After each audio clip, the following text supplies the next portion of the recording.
it's Joan. This Sura is number 28 in the Quran. It's called the whole story or Qasas. Before that, I'm going to pray. Bismillah Rahman Rahim Al-Hadi Qasas. Alhamdulillah Rabbil Alameen wa Maliki Yawmiddin. Iyyaka na'budu wa iyyaka nasta'in. Indina Sirata Mustaqim. Sirata Alathina An'amta Elohim Giri Al Maktubi. Sirata Elohim Wala Adalim.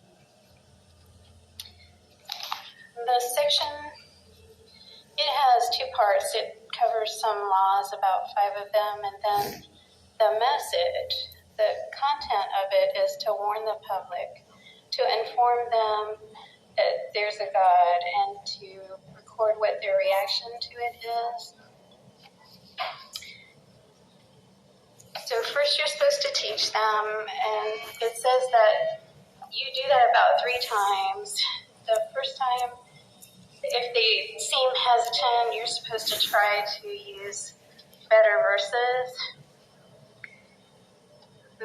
It says that nobody ever converts people, they just convey the message. That's God's, He does it, He guides. Then they respond to, if you are affected by evil around you, you respond to it with good. That's in verse 54. You're never to side with disbelief. That's verse 86.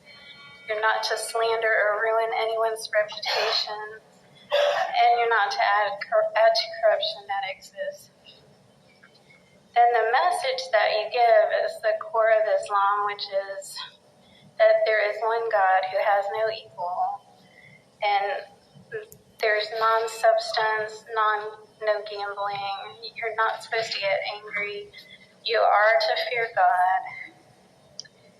There's prayers, 5 prayers a day, and then there's social justice. They're never for polytheism, which I looked online and it said it is considered Christianity. There are no idols.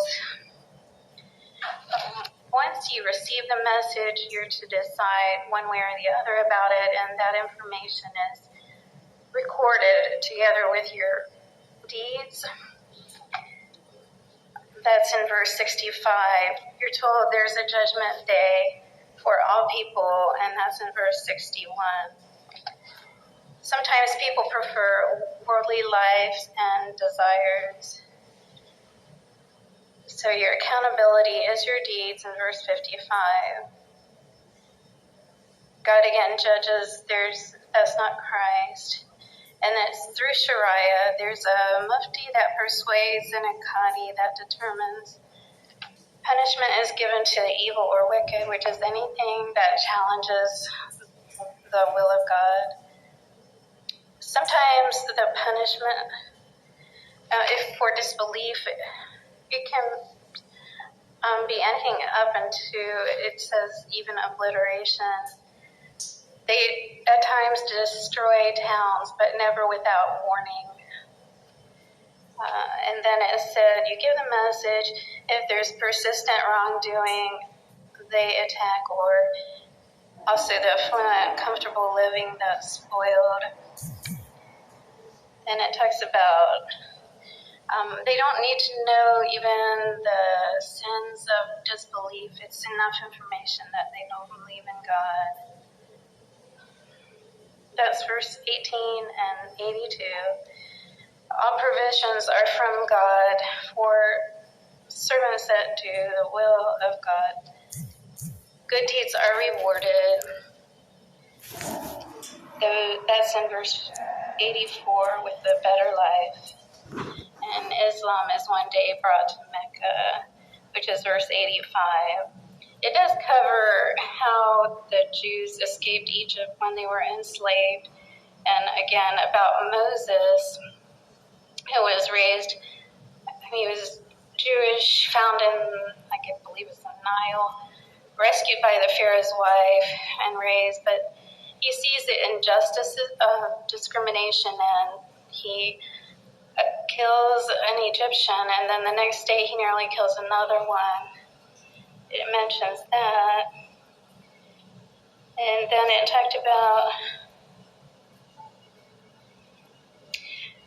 how Egypt at one time didn't believe in God, the debate about visualizing him, and the Pharaoh's name was Ramesses, Ramses I, X. And there was a statement about, show me your God. Well, the Jewish people made it a God that rescues life. So the hardships that they endured, when I researched it, said making buildings with heavy bricks, that there were daily quotas, the slaves were beat, and there were storage places of food.